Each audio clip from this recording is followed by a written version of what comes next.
A long time ago in a galaxy far, far away, a whole lot of stories were told. Seriously, it's hard to keep track of everything in the Star Wars universe. Through films, comic books, TV shows, novels, and much, much more, sorting out what is legend, what is canon, and which stories are told from a certain point of view can be a bit tough. We're here to help you sort through that mess and to stay up to date with what's going on in the galaxy.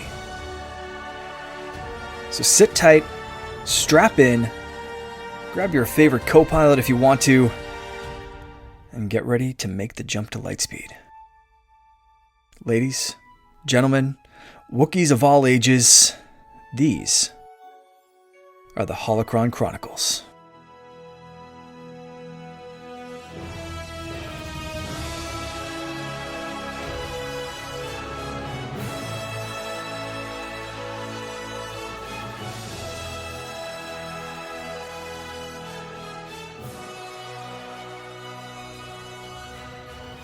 Hello there, and welcome to the Holocron Chronicles. Starting a new opening. I don't know why I just tried that for the first time, but guess what? This is episode 16.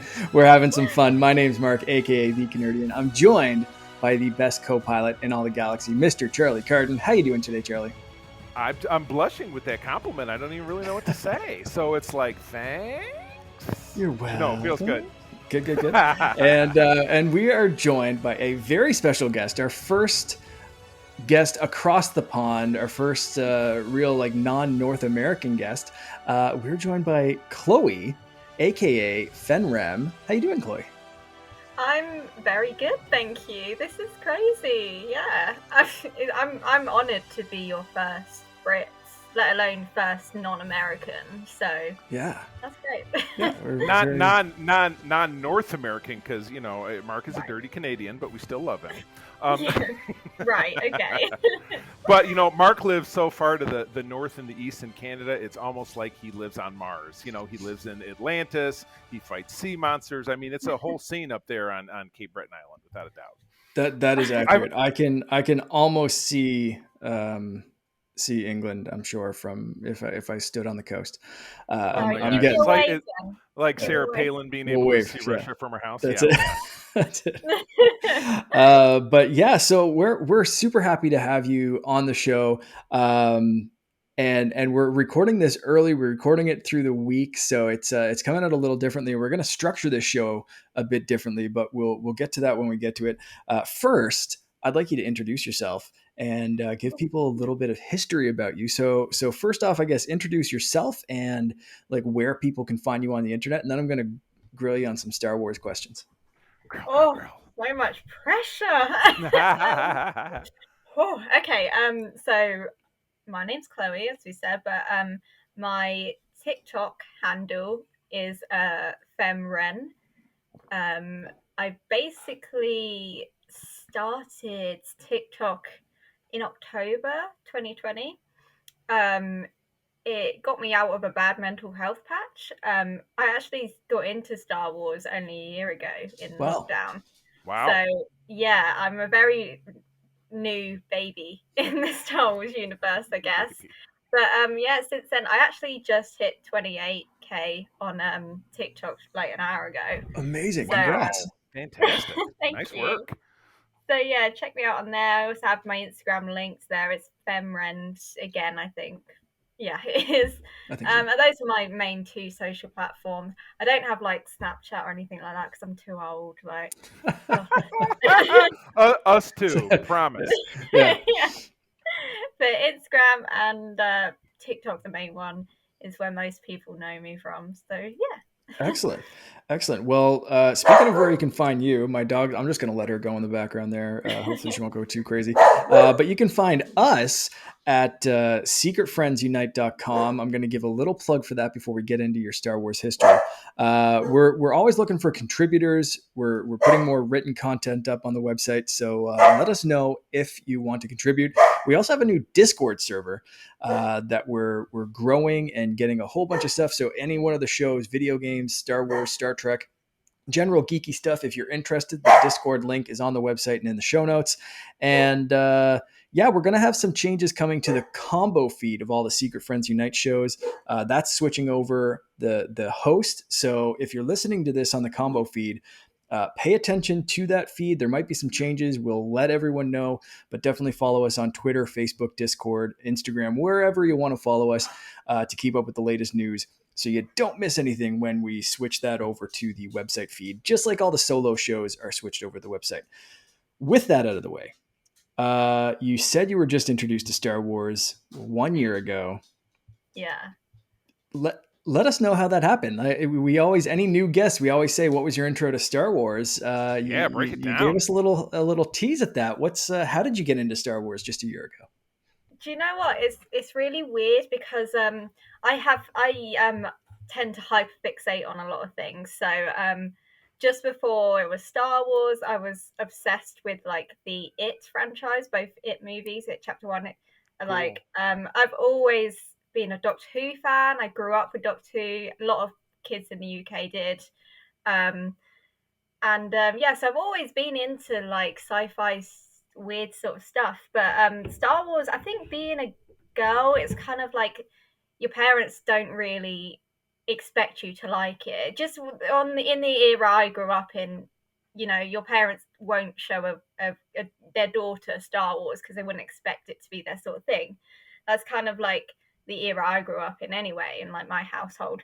So yeah, I never grew up with it and stuff. So yeah, it was lockdown, and I was seeing a lot about the sequels and whatnot, and I was like, oh, okay, let's give it a go. Like, I was expecting to like it, but not be fussed, and then this happened. Mm-hmm. So yeah, I really liked it. Clearly, instantly hooked.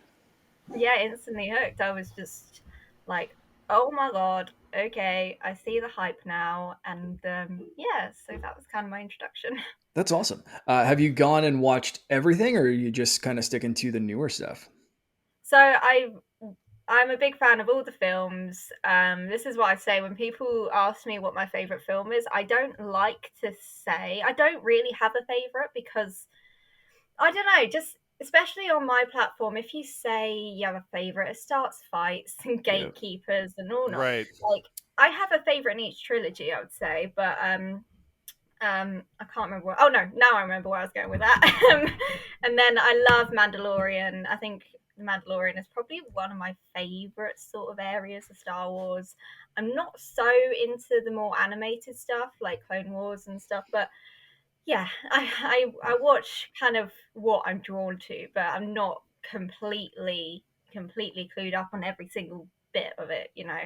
The animated stuff's definitely hit or miss, and we've talked about so much on this show about, like, you know, even the Bad Batch, and there's some episodes that, like, you know, a lot of episodes that Charlie's been like, no, skip, and I've been like, I'm holding out hope that it gets good, and this last episode was good, and we'll talk about that in a bit, but totally. Yeah, it's I hate gatekeeping. So as soon as you mentioned that, I was like, grr. We there's none of that here. Charlie and I have basically been Star Wars fans since we were born. I think I talked about it either an episode ago or two ago. That, you know, like I remember even before I saw the movies, I had like Star Wars toothbrushes and stuff. Like, it was just everywhere, right? Like, it was the insidious merchandising just creeping in, getting at you. So yeah, it's one of those things that's just always been there. But like, if when I hear like someone wants to get into Star Wars, I'm like, awesome, yes. Like, there's any of that kind of gatekeeping bullshit is like, that is so not what we're about here. It's absurd, the concept of it, you know. Don't yuck on my love, you know. I love this thing. Why does any of this have to be negativity? You know, I got my perspective. We had a great guest with Palpamines in our last episode, where he was, and I was talking about this with Todd Octor, who's our another one of our shared hosts on this network. I said it was fascinating to me to have someone who grew up in the time of the sequel trilogy when he was very young, and then says, grew up in the time of the prequel trilogy, and now says, my preference is the sequel trilogy. First person I've ever met. I was also chagrined to find out that he's like 3 weeks younger than my oldest son, who's about to turn 21. So I was like, Oh I'm my god. 22, I was just gonna so say, Oh. Chloe's 22, Charlie. So just Oh don't my even god. start pulling at that string. Your sweater's gonna sorry, I'm fall apart. sorry for No, it's being okay. young. That It's okay, and it's not like I think I look young, but I'm 45, almost and a half. All right, okay, I'm not gonna say anything. It could be, you know what? It could be Smart. much worse. Smart, It could smart. be much worse. Yeah. Yeah. Yeah, I always make fun of Charlie and Todd because, like, I do a video game podcast with Todd, and he's always talking about the games he played when he was in like university, and I was like, "That's what I was playing when I was 5." Like that's Oh my like And god. it's like 10, hilarious like that you probably 10 say because it's yeah. university, because even though the place that Todd and I, the other hosts, were best friends from university, which we call Oh, college here in the college, right? Yeah, States. whatever. Yes, but it was funny you say university because it's not Michigan State College, though it was in the US. When a college gets to be of a certain size, it becomes a university. So I don't know Oh. where we got stuck as as a country saying that wrong, but I digress. So Chloe, you said you have a favorite in each trilogy. Can Oh I god, here we can go. I pick your brain for that, or do you want to avoid the favoritism altogether? Oh. Well, that's a hard one. That's a hard one. Do you know what? The thing is, Put you on the spot. yeah. If we talk about trilogies, I agree with your last guest because the prequels are probably my least favorite. I mean, I don't like to say least favorite, but they're the ones that I connect to the least. But I still love them. See, this is the thing. When you're talking about what you like and what you don't like, it's better to say, oh, I like all of them, but they're not as or like I didn't connect to them as much as so and so. So you don't look like you're going, oh, I hate this, I hate that, I hate that. Um, but a favorite in each one. Oh, I did say that, didn't I? If going for the sequels, this is quite a controversial one, but I say The Last Jedi, and most people hate The Last Jedi This is purely true. because of like what they did to Luke in it and stuff like that. But if you look aside from that, I think because I didn't grow up with it, I don't have like a clear, what's the word, connection to Luke. So I wasn't like that fussed what they did to him. But I love how different it is. It seems like it's going somewhere and things like that. So yeah, the last and the throne room scene. I Yeah, love the throne room me too. scene. So it sounds like, in a lot of ways, without preconceptions, oh, Luke should be this, or I read all of these books in the extended universe, which is now decanonized, and I think that he should have done this, and he married Mary Jade, and he had these kids, or he had a son, and blah blah blah.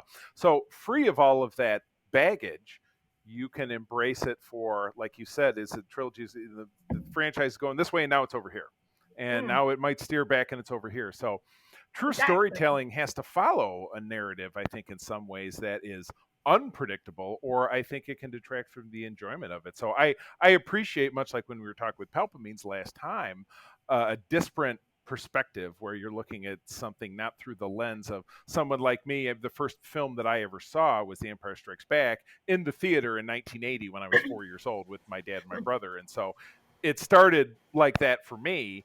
And so yes, I then carry with me all the baggage of moving through, like having those three films be my childhood. So I get it, and I appreciate an alternate perspective. It doesn't shock, terrify, or destroy my ideas of what my life is, which is what you get from so many of these neckbeards online. It's crazy. Yeah, I mean, this is digressing a bit, but I noticed it literally happens in any big franchise. Like as I said, I grew up loving Doctor Who. When they introduced Jodie Whittaker as Right? the Yes. 13th Doctor, I was so happy because for women especially, and I know we're going to get onto this, but growing up into like sci-fi and things, and not to have that main character. Yeah, like Leia was a really good character, but I don't know. She wasn't like that number one like main character. That's the word. And so Right. when Jodie became the Doctor, I was obsessed. Mainly because I have a little crush on her as well. But I understand. yeah, but it was so good for me, and everyone absolutely slated her. There was so much hate, I and it's know. all because of nostalgia. People love this whole sort of nostalgia. Like, we grew up with Doctor Who being all men. They Mm-hmm. can't take change, and it's like, just get out of your head. Things change. Right. Look at things a bit different for once. Mm. You But know, yeah, and I say this absolutely every episode, and I drag Star Trek back into it. But this is a franchise. No, it's a franchise that ran for 18 years on television, from '87 to '05, and they ran themselves into the ground because it was the same type of stories. It was the same dynasty at the top, okaying the stories, and it just got to be, from series after series, following through to the same plot line, but with a different group of characters in a different setting. And people got sick of it, and the show Enterprise in 2005 got canceled in its fourth season because people just didn't want to see it anymore. There was too much competition out there telling different kinds of stories. So there was a 12-year gap where there was none of it on television, and it came back with a series called Star Trek Discovery, which was an enormous departure. They moved the setting, or the filming location, and the actors from Los Angeles to Toronto, Canada. It was just very different. Like, oh, every once in a while a character would say a swear. Oh, and it was on a paid service, that it wasn't on. You can't watch it for free. People absolutely lost their minds. Oh, it's the worst thing. It's not my Star Trek, whatever it is. I'm like, stop right there. mm, Embrace the change. Get out of your head. I think you said it absolutely best. Look at things differently, for the fact that, if I'm not Mark, I'm not even going to say it, because Mark knows what my famous line is about loving seeing the same thing over and over again. How Mm-hmm. long can someone with an open mind see it before it just disgusts them? Mm-hmm. And yeah, it was the same thing. For sure. So yeah, anyway, there yeah. there was my standard Star Trek rant for this episode. I'm done. Yeah, no, that's so true though. Like, I just think so many people have like such a closed mind, and it's just like, maybe the sequel trilogy wasn't made for you. It was made for kids growing up Hmm. nowadays who want some inspiration. Exactly. Just think about that for a minute and stuff. Right. But Just let them have it. Let them have it. yeah, Let people enjoy. I got it. Yeah. So I anyway, mean, boy, we're social we commentary all over the place this time. Oh my yeah, goodness. we've digressed quite a lot. But to I love it. short answer, you did ask me what my favourites were. All right. Revenge of the Sith. Oh, We yes. were Good. Okay. talking Good about choice. that. Great choice. Yeah. Revenge of the Sith, Empire Strikes Back, and The Last Jedi. All right. Out of the I like trilogies. it. I like it. We've had guests on here that have said pretty much every single movie, and every single one of them, it's like, unless they're picking Empire, they're basically like, I don't know, this is gonna be like a controversial hot take, but like, there's so God. many different choice, and like we've had people say The Last Jedi, we've had people say like The Last Jedi was terrible, and we've had people say The Last Jedi was the best, and Hmm. I liked The Last Jedi, but I mean, I'm a huge Luke fan, and like, was that the direction I would go with Luke? Probably not, but like, it's the direction we got, and we got some interesting stuff from that movie, and I've said it on a few different occasions here that, like, I love, like you said, you didn't know where it was going to go. I loved how they just kind of mixed it up and changed things, so and expect the unexpected, and they took a lot of parallels. And I've said this before with Empire. You get Luke, I am your father, and you get the exact opposite in The Last Jedi. And I know they changed it later, but like, you got the no, you're nobody. Like, Hmm. Right. nobody, it doesn't matter who your father is, it doesn't matter. And they kept that going even with the broom kid at the end using the force to grab the broom. And it was like, oh, okay, cool. So, Star Wars up to that point was like, the Skywalkers are super special and no one else really matters.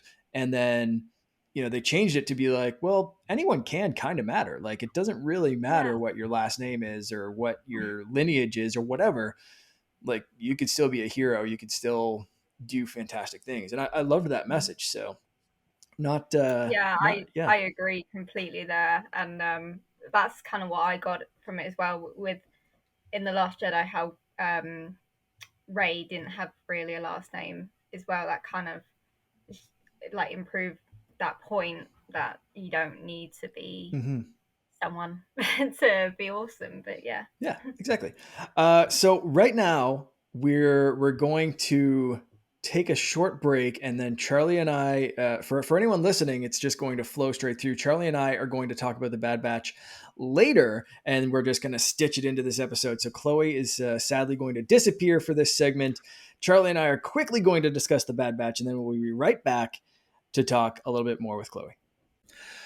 So we've lost Empress Ren, but we're back with this is a few days later, but for everyone listening or watching, Right. it's going to be instant, and we're talking about the Bad Batch. So let's just jump right into it and get to episode 9. So we've Got it. got Bounty Lost, and episode 10 is Common Ground. So let's start with episode 9.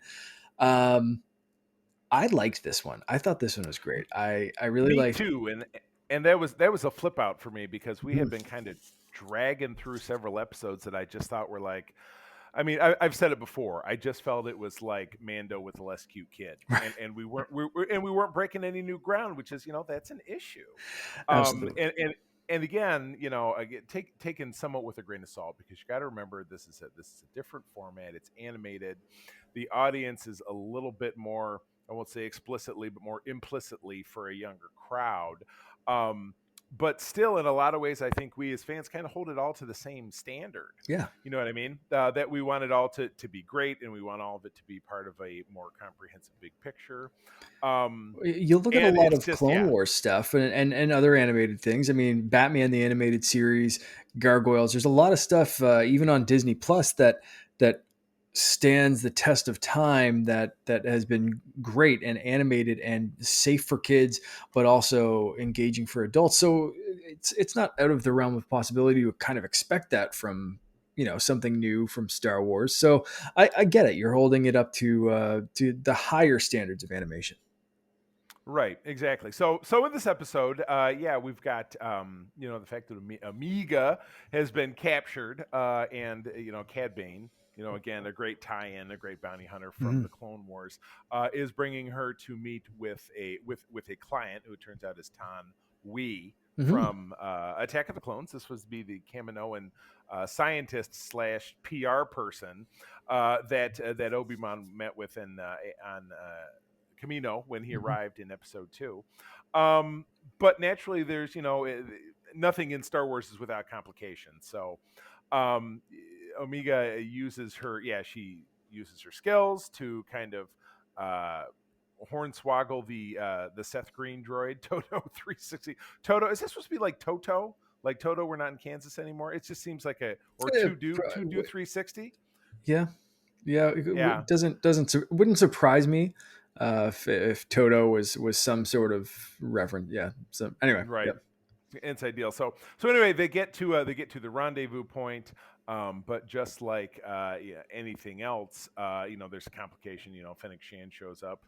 But what Speaking of Omega? Mandalorian, Yes, exactly. Yeah. So yeah, again, another tie-in, and I do appreciate the effort to make kind of a greater palette of connectivity to the greater universe. But yeah, in this, Omega does discover that the reasons that she's wanted is that she's an unmodified Jango Fett clone like Boba Fett, and Boba Fett has kind of gone beyond their purview. But the Kaminoans want to get their hands on her so that they can preserve their ace #1 product and be able to produce as their because obviously as they have the Django set, the more they produce it, they end up with more weird variations, mm-hmm. and so you kind of find out kind of why she's so necessary. So that's a piece of the puzzle. But and this episode is packed with a lot of great action too, which I love, and I think that the kind of the physicality of the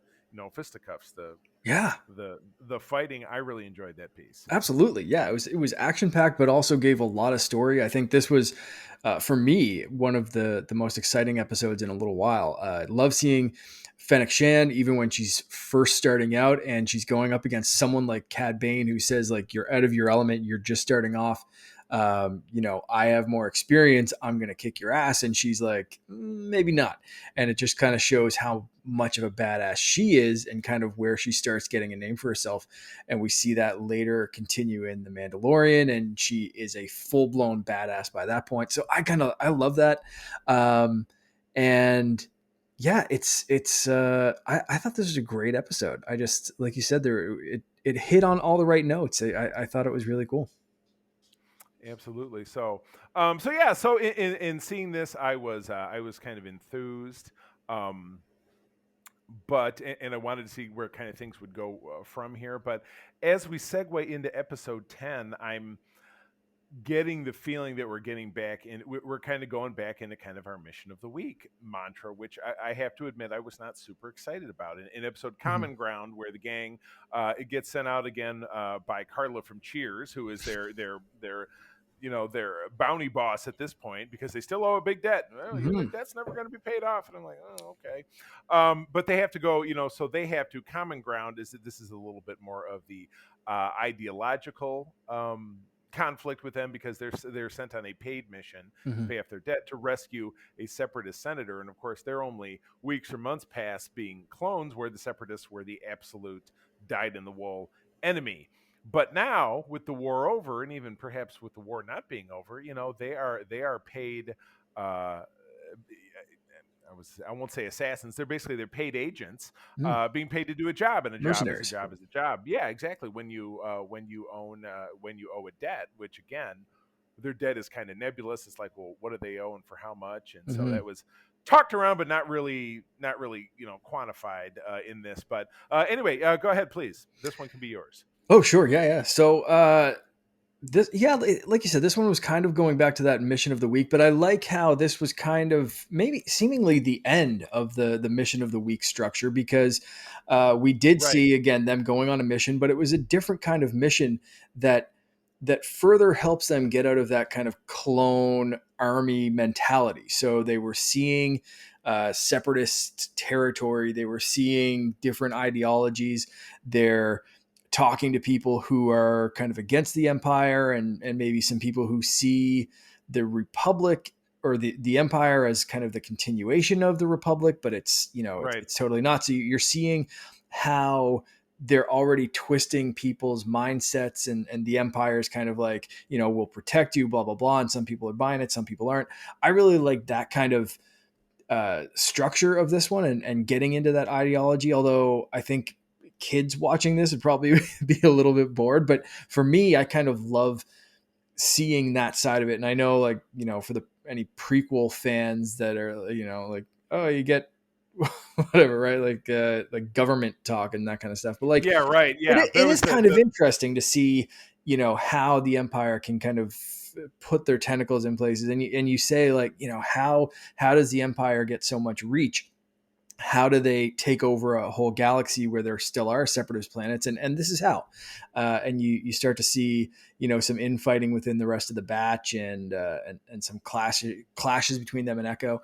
I thought that was interesting. And like I said, this kind of might be the end of the mission of the week kind of things, because while they're off doing that, they left Omega back with back at the bar, I guess. right. And Right, yeah, where she soon comes upon a racket of her own, thanks to, again, Carla from Cheers, so Rhea yeah, Perlman, so kind of getting her in the mix. And so yeah, then she becomes a hustler. Is she playing Dejarik? What is it that she's playing, that yeah, she's it's hustling? the Yeah, chess it's chess game Dejarik. Yeah, that exactly. Yeah. Um, so yeah, it kind of it shows a couple of different things. One, it's kind of lighter to see like Sid just kind of let her loose, and Omega just Right. kind of like jumping into this seedy underbelly, but she's so innocent that she's just like, yeah, I'll play the game. Right. And she again, she just comes across things so innocently and so just naturally. But you start to see maybe why she's important, aside from just having that pure DNA, Right. which is she's got one hell of a tactical mind. She Right. is a natural leader, and whether they're kind of leaning away from the force sensitivity, maybe that was kind of like a, hey, look over here distraction kind of thing. Well, It's a red you know, herring, which, yeah, yeah, I don't know that I ever necessarily bought that, though. It was right, certainly something they could work in, but yeah, why but not go in a different direction? Because I that's think it. that you and I have absolutely talked about, like, not everybody has to be a damn Jedi, or could be a damn Jedi. Mm-hmm. It's a vast palette. Why not apply different types of paint to it instead of having just always painting with that same Skywalker Jedi brush. Yeah, Do something different. absolutely. And so this was something different, right? It shows her tactical advantage, her ability to see ahead and kind of see what other people are doing. Again, could be force sensitivity, or could just be an amazing tactical mind that's obviously very valuable at the end of one war and maybe the start of another. So very, very interesting there. But also, she pays off the clones' debt in full Right. while they're off for this So, mission. So they're doing this super dangerous mission, and she pays mhm, off their entire debt by playing a couple of games of space chess. I loved it. right. Right, exactly. And again, the beauty of it is that exactly what we're talking about. They're kind of setting the stage to be able to move on and do something else. That's not a bad thing. That I like. So I'm wondering now, instead of a force sensitive student of some Jedi school, whether it was some Jedi who escaped Order 66 or something or whatever that we've kind of, or I at least theorized before. I'm wondering if she's going to pop up in the Book of Boba Fett as an Could be. aged, like, bounty hunter type, mercenary type, freedom fighter kind of thing. That's basically the opposite of Boba, right? Like that could be Right. some interesting play there Yeah, where. you're absolutely right. In a lot of ways, that could be the purpose of the entirety of the series, was to give her character, birth and an arc, and then Mhm. to send her on to bigger things. So that's, I did not think about it that way, because yeah, you're then spanning 30, basically over 20, well, 30 years, yeah, 30 years to the Boba Fett, 30, almost 30 years flat. Mhm. So yeah, so she would be, exactly, The she would be exact in same her, age. 40. Yeah, exactly. Yeah, she would Obviously, slide right? into the I mean, you right, get right, Boba right, Fett. She might not look as grizzled because she wasn't in the right, Sarlacc pit for any amount of time, but the clones by that time, due to advanced aging, might be getting a little. I mean, we know right, Rex was in the Battle of Endor, so we right. know that clones Grandpa, yeah, can grandpa still clone, right, exist, at that point. So it'd be kind of interesting to see her and Hunter, or her and Wrecker, or someone like that, kind of right, still traipsing around the galaxy. And it'd be interesting also to see how they do that. Which is, right, because the clones should all kind of look like Boba Fett. So do you get him to play right. multiple characters, or do you get kind of like a CG I, face I, on I like a I bigger don't want dude to. or something? I don't want to see them slap, a CGI face on a, CGI up his body. You They're kind of have to have put a to wig for on. Wrecker. I don't want to see it. Well, I thought you say for Omega. I don't want to see him as Oh, no, no, Omega. no, no, no, no. I That's think, not a good no, scene. just different casting, 100%. Yeah, No, yeah, I yeah. was thinking for like Wrecker or someone, like, how do you get, that kind of thing. But I think that I'm starting to think that this is an interesting setup for Book of Boba Fett, Totally. where whether she's playing, I'll say, an antagonist to his protagonist, or maybe the protagonist to his antagonist. I don't know how they're going to go with Mhm. it, but I'm starting to see some connective threads, and that could be very interesting. Right, absolutely. So, well, cool. Well, yeah, that'll about do it. So, yeah, That's next it. time we talk, we'll be able to cover the next couple episodes, and we'll see if our predictions that we're going to wend in a different direction will pan Mhm. out. So, we'll see what happens then. Back to the regular episode. All right, so we're back with Chloe, and we're going to be talking a little bit more about the stuff that matters to you, not just Mhm. the movies and that kind of stuff, but like the stuff that some people, a lot of people, just watch Star Wars and they just that's kind of it, right? And then some of us choose to do content and podcasts and cosplay and everything else. So you got very into cosplay. Your channels are a lot of very cool. And it was hard for me to invite you on here because it's very Sith themed. You're very red, Ren. You're Yeah. very red lightsabers and that kind of stuff. Ooh. And I did bring my green lightsaber here just in I case. left mine still Just upstairs in the closet. I've got the just helmet though. Hold on. just in case things got a little sketchy. Latest cosplay. But how did you get into that part of it? Like, what made you kind of start creating content and doing what you do after you saw these movies? Do you know what? This is a bit of a strange story, but yeah, I loved Kylo. Became obsessed with Adam Driver, like a lot of girls do when they found him. But I loved Kylo. I felt like this. Everyone always freaks out when I say this, but I felt like I kind of related to him. Not they're like killing his father or anything like that. Hopefully God, not. Yeah. Okay. Yeah. Good. That's good. um, but I felt like he was from a place, he was let down, he was very lonely. That's kind of like the emotions I got from him, you know. He was betrayed, lonely, and like I felt very lonely at that time in my life as well. I just graduated from uni, you know, had no real friends around. I was away from my family and stuff. And so, yeah, I really did relate to Kylo's character in that way. And I kind of, I didn't justify his actions, but I understood his actions.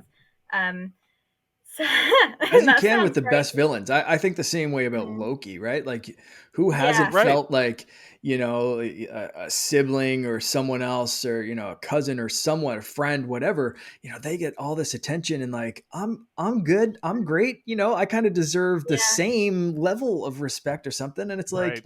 I mm, kind of like this, you know, like I get, that's why I think some villains are so much better when they have that three dimensionality to them mm, that you can Mm-hmm. connect to and But yeah. understand.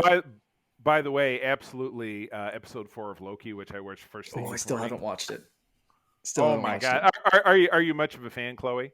No, I'm never really into Marvel and stuff because it's a bit cheesy for me, like superheroes and stuff. But I, I can't disagree. It's funny you should say that because we're talking cosplay. You know that if you've looked at any of my stuff, I'm a huge cosplayer, but I used to be part of a group which I've since left that was superhero focused cosplay, and I tilt away from it because of my love of Star Wars and Star Trek. Star Trek being, I mean, I have 17 different Starfleet uniforms, so I'm obsessed with it.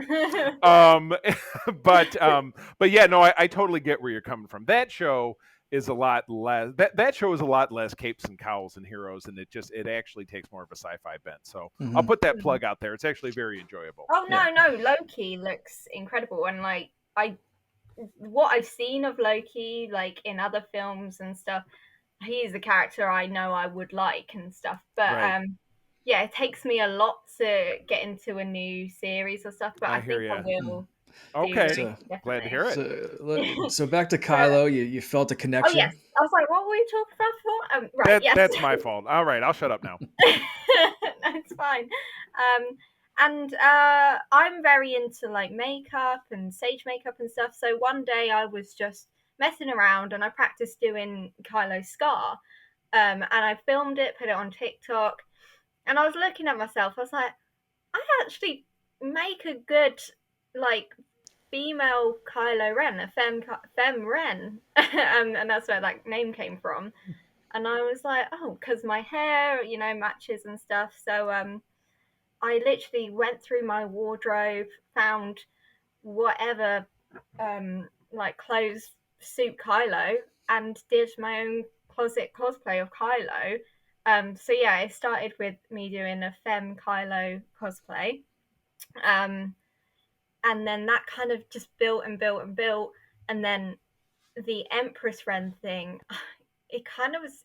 Empress Ren was a weird thing. It kind of was just like a one day I was like, right, how do I make this bigger? Hmm. And then I came up with this Empress Ren character, and I was like, right, should this be an OC or should this be like Kylo but just extra? And everyone said it should be an OC. So then, yeah, Empress Ren OC. So everyone's like, so what are you like the sister and of Kylo? And I'm like, no, it's just Empress Ren is an OC, but she just is inspired by Kylo, Hmm. sort of thing. Hmm.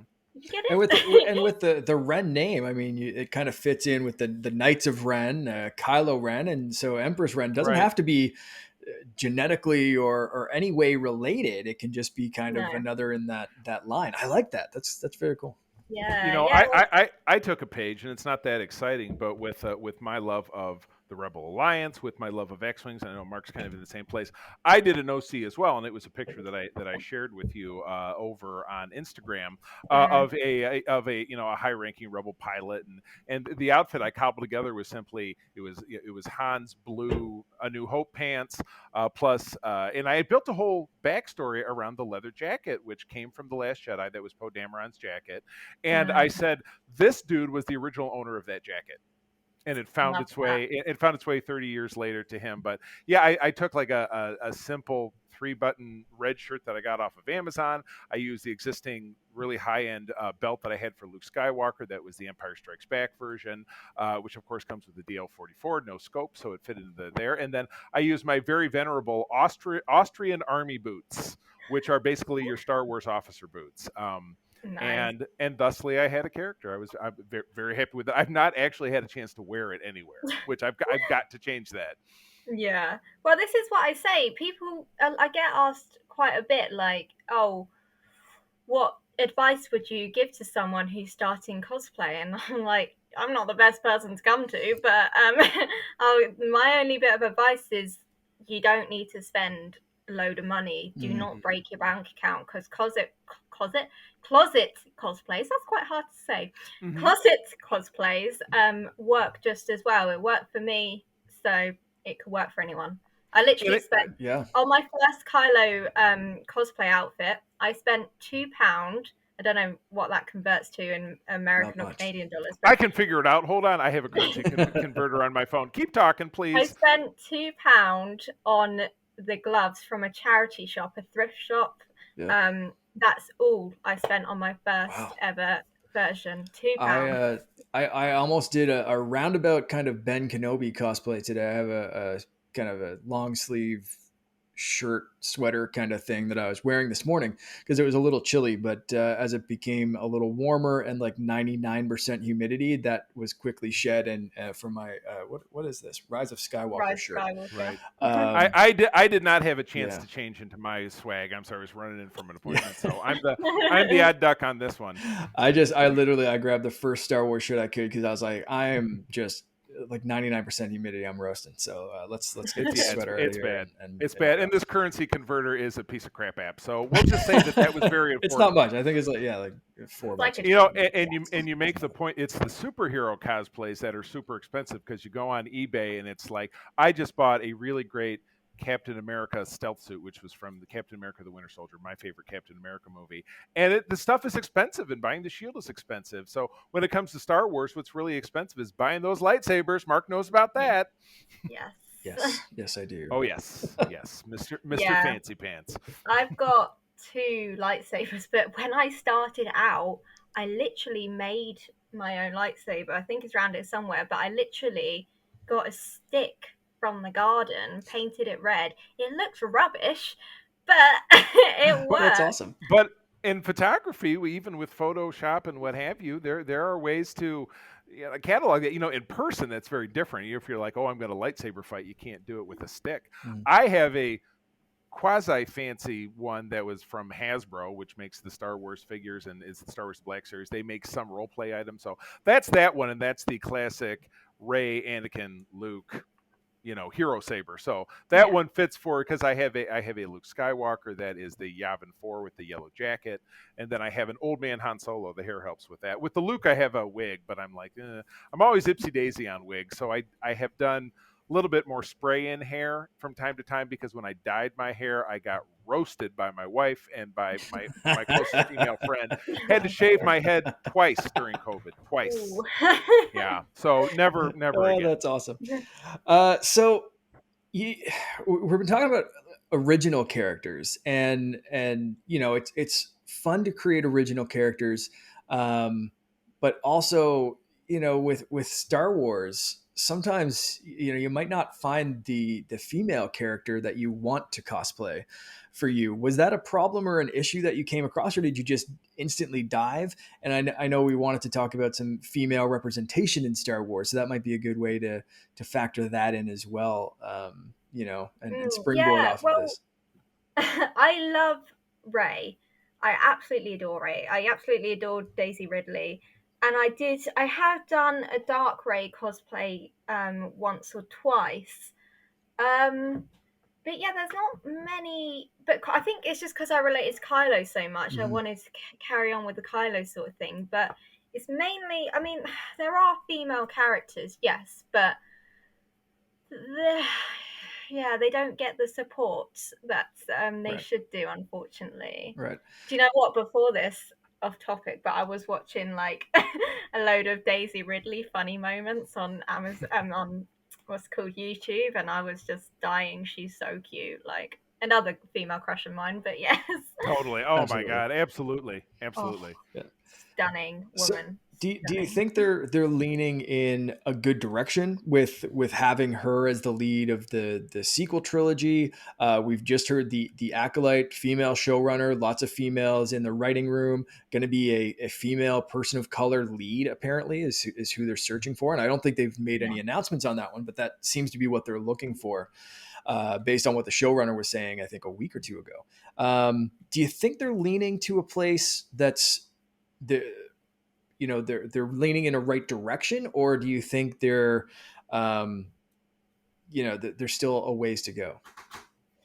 They're going in the right direction. Like as I said, growing up as a woman, there wasn't many female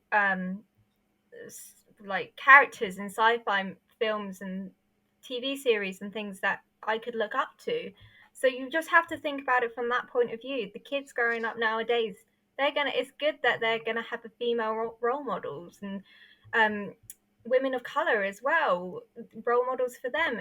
Incredible, and like it's just, and then the older gatekeepers are gonna be like, oh, it's I don't know, what would they say, like PC gone mad, or I don't know. Right, right. Yeah. Oh, ruining my childhood, not my Yes, Star Wars. yeah, Yeah, yeah. if Blah blah blah. someone's listening and that's how you feel, unsubscribe because this isn't your show. Please.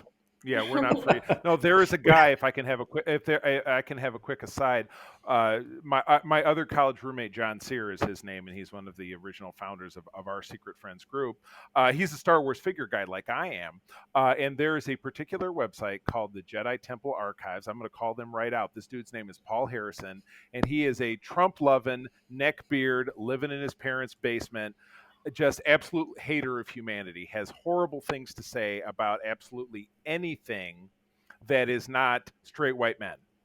I mean, it's absolutely absurd. So every once in a while, and it's funny because John, and again, John and I are super close. He'll say, "I've quit Jedi Temple Archives. I can't look at it anymore." And then every like 2 or 3 weeks, he'll launch into a conversation. Oh, look at this thing that Paul Harrison just wrote, and it's beyond horrible. Things that cannot even be repeated for the sheer horror of the fact that this is the way this man lives his life. This is really how he feels about things. It's disgusting. Crazy. It It's is. disgusting. Yeah. It is. It yeah. really is. And yeah, I have no words on that, to be honest. Yeah. It's just the fact I named my son after the black lead of the sequel trilogy, and I thought that I loved Finn as a character, especially in so cute.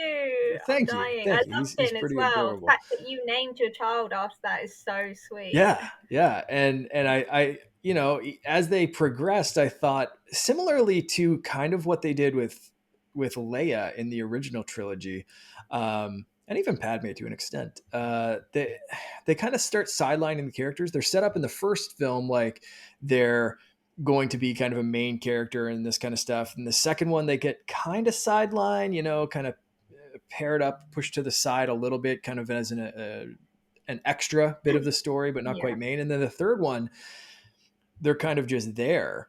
And it's like, they're sure there could be a few scenes that it's like, okay, yeah. That's a bit of a redemption, but it's like, I wanted to see Finn with a lightsaber. Like it was hinted the whole friggin' time that he was force sensitive. And then it was like, yeah, we're just going to leave that unsaid. It's like, you didn't leave anything unsaid about like the white characters. Like, come on, man. Like just do it. Just lean into it. And like, I say that I like the sequels. I'm not saying that the sequels don't have their issues. Oh, absolutely. Like that. Yeah. 100%. But yeah, carry on.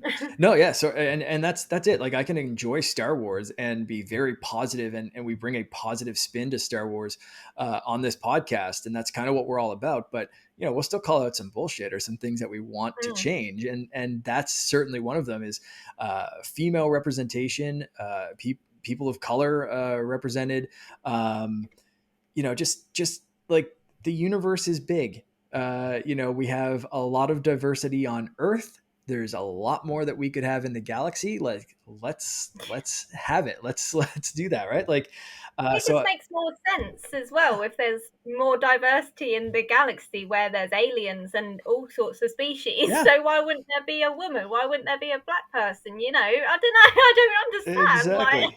exactly. Oh, So, is there anything coming up in Star Wars that you're excited for, particularly? um, the Book of Boba Fett. Mm. Yes, absolutely. And if they're going to do a Mando Series 3, which I reckon they have to because they haven't milked enough money out of Grogu yet. No, Oh yeah, exactly. Keep stretching. I believe that one's confirmed, and I could certainly think skim so. the I'm internet pretty to sure. look for it, but I'm pretty certain that those are the two live action productions that are in motion right now. With obviously a slate of other ones that there was back on. Was it in December or early January that they rolled out like here's 9 productions, one of which has kind of gotten the kaput. The Rangers, and we talked about that last time. That's right. A hiatus or maybe semi-canceled. Book Right. of Boba Fett, semi-canceled. Mando 3, Cassian Andor is getting his own series. What was it? The Ahsoka, Acolyte. I think Obi-Wan. that covers most of them. And then the Obi-Wan show, which I think was confirmed before that like slate of stuff in January. But I'm super excited for Obi-Wan. But man, yeah, they're doing a lot with shows. Where do you hope they go with the next movies, or do you hope they kind of stick to shows? Like, I love the amount of time that they can give stuff in like the Mandalorian and that kind of thing. Like. When they have so much more time for character development, you don't get characters that are kind of sidelined. Like, well, I mean, you still could, but like, hopefully everyone has their own little time to shine. So do you like the series, or do you want them to come back on the big screen and blow something up? I like the series. It just seems like it's what everyone's doing at the minute, like Marvel with Loki, and I don't know if it's because of the Netflix do series and things. If Disney Plus wanted to sort of capitalize on that, if they're just trying to copy Netflix in that sort of way, but it seems like just everything's turning into a series, which I'm not mad at, but I just hope they don't cut films completely because I mean I don't know what they would do because obviously the Skywalker saga was like ended, but we hope so. We hope they don't try to drum it up and find some other, actually to let it have a satisfactory conclusion. No, I'm going to disagree with you on there. I want Rey and Finn as the next generation of Jedi. I just like, even if it's just I don't care if it's a series, comic book, novel, whatever. I just want to see Finn with a lightsaber. No, the characters, I agree. And if you want to see Finn with a lightsaber, watch the Lego holiday I've watched special it, but it's not canon. I need a canon Finn with a lightsaber.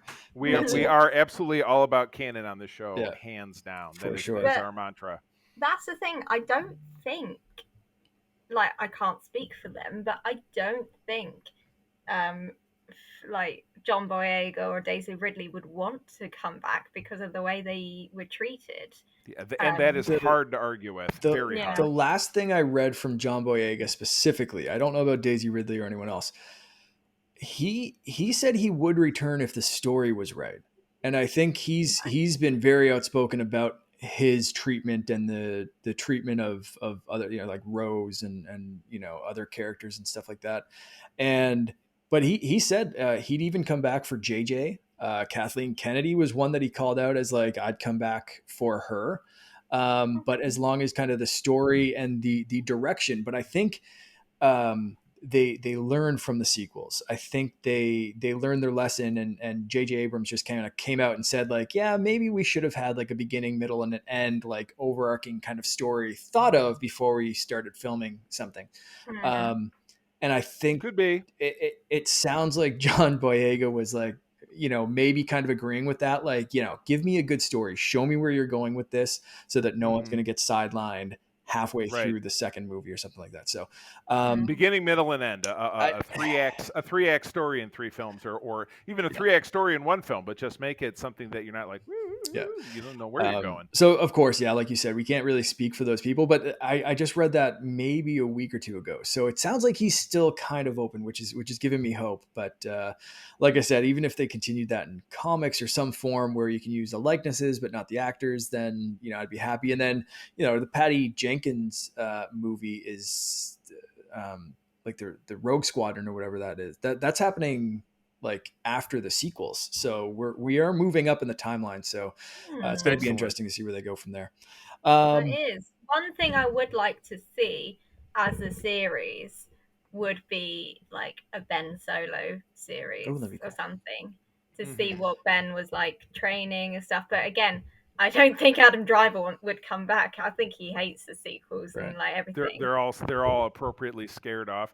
They did cover a tiny portion of that in a comic miniseries, but again, comics in general, fans of big genres like this, Star Trek is the same, and even Doctor Who, because there are Doctor Who comics out there to beat the band, are very niche, and so and are rarely canon, though in Star Wars they are. But I think they're one of the few that simply a live action or even an animated production can go back and say, okay, well, the story of like Ochi of Bastoon right now is, I think, being set up in the current Darth Vader comic. Mark, tell me if I'm correct.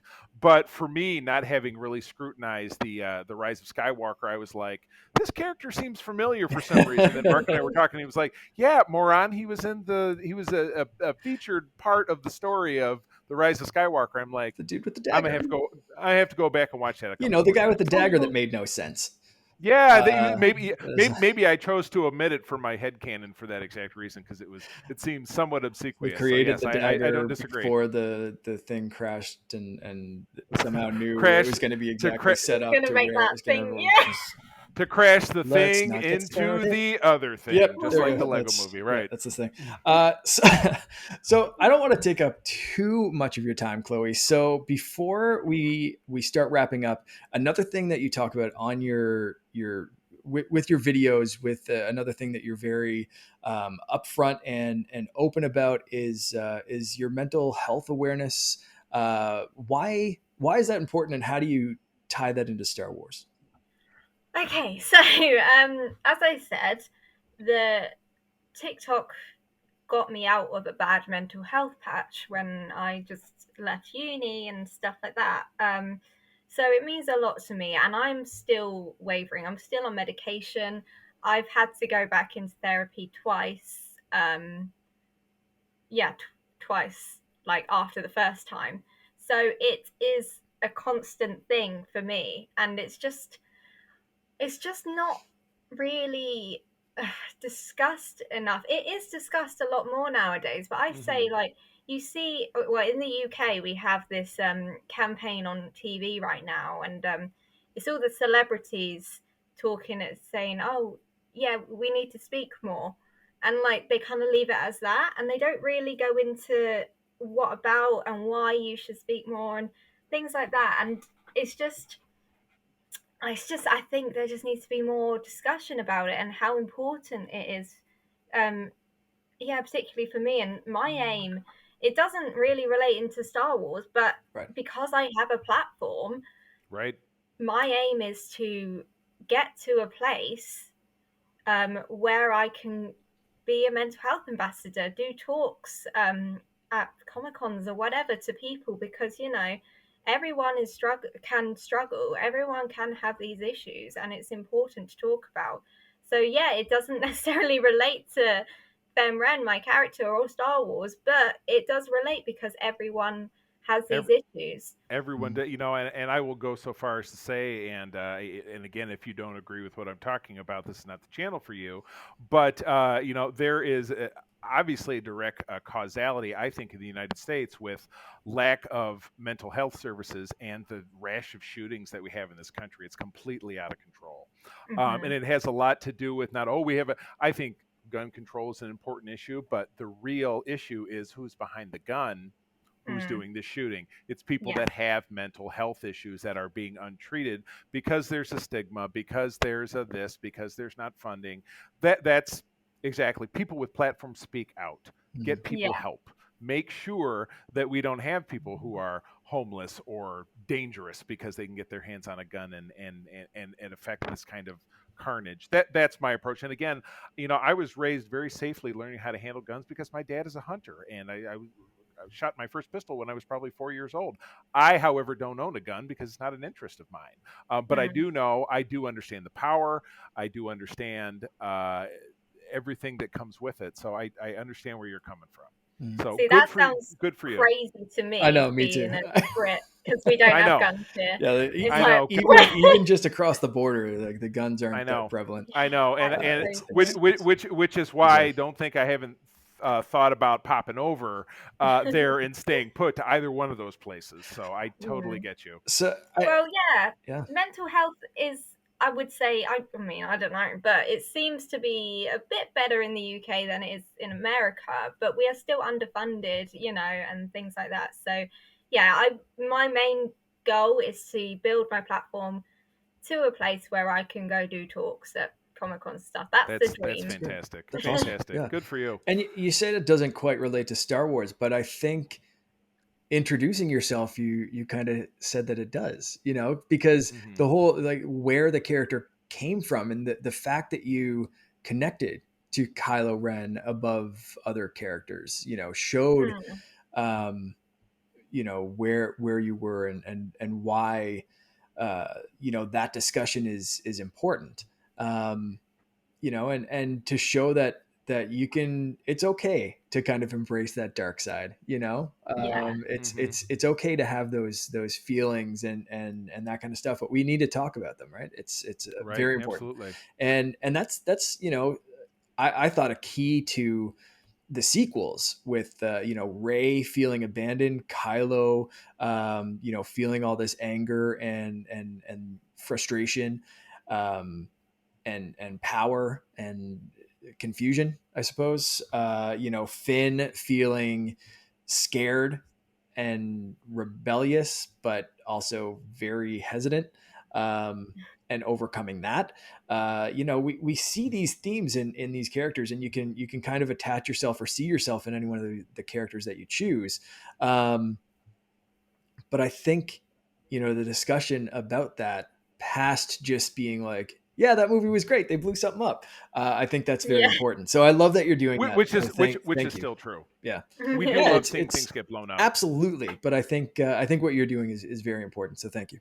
Absolutely. Keep doing it. And thank you. I would love to visit the UK someday and go to a Comic-Con and see you speak. That'd be absolutely That'd be amazing. spectacular. After So that. let's make that We'll happen. be pulling for Yeah, you here. if you're listening, watching, and you don't know me, go follow, make it happen, please. Well, I that's will do. I will do it. I will do it too. Even though I did, TikTok kind of scares me. I have my closest female friend and her 14-year-old daughter who send me TikToks, and I'm like, okay, I guess. Aw. Star Wars TikTok's awesome. There's a few people that I've been trying to reach out for with that do like lightsaber tutorials. I've been learning some new tricks and stuff. I need a new house with higher ceilings because I almost broke my ceiling the other day, like straight up, Oh my just gosh. like. And I was using my small, like the Luke lightsaber behind me, because that one's like a foot shorter than my big lightsaber, and I still hit the ceiling. I was just like, I need to move out. Oh I man. need a garage with like a cathedral ceiling or something. Like, let's just buy a There you church go. so I can just swing around. Like, I don't know. Yeah. You know what? Just Whatever it takes for you to accomplish your bliss. that's it. That's Yeah, I just want to motivation. be able to spin a That's motivation. lightsaber in reckless abandon. That's not too much to ask. I mean, you could always go outside, but we don't need to get into that. Then the neighbors kind of look Okay. at you and stuff. Maybe I'll just Yeah. buy a house in the country or something. There you go. So, Chloe, before we wrap up, is there anything else that you'd like to touch on that we didn't so far? Oh, pressure. I was just, yeah, I'm not sure. Okay. I was just kind of wanted to talk a little bit about how, because as I said, I was watching a lot of Daisy Ridley stuff today, and how she had to leave social media due to the hate she got, as well as Kelly Marie Tran, who plays Rose. Yep. None of the men did, though. Isn't that funny? Yep. Just saying. You are 100% on track there. I agree with you. Yeah. It's a horrible standard. Absolutely horrible standard. Yeah. It is, and I just want to make sure. I just don't understand. people who send death threats and stuff like that to other people. If I'm scrolling through my TikTok for you page and I see something I find is a bit strange or a bit like, what is this? I just scroll. Yeah. You don't need to leave a comment. That's all you need to do. I don't Why understand. ruin the day of another human being over Exactly. anything, and a total stranger to boot, even if it wasn't? No, Why do you have to engage and be and you know? even on top of Oh my that, gosh! why ruin yours? You know, if you don't Right, like something, there's a block button. There's, like you said, one flick and you're moved on. So easy. right, It's so easy to not go to the dark side. To use a right. Star Wars Exactly. reference, it's so easy. Stay in the light. It is, Stay in the light. it's just yeah. Again, I will reiterate, there is zero tolerance and no place for that here. So if you're listening, you're thinking about joining our Discord, following us on somewhere, don't. You are gonna You get can some. you can Yeah, Discord off. yeah, Exactly. no, Forget about you're it. gonna get none of that here. No toxicity. We're all about Ever.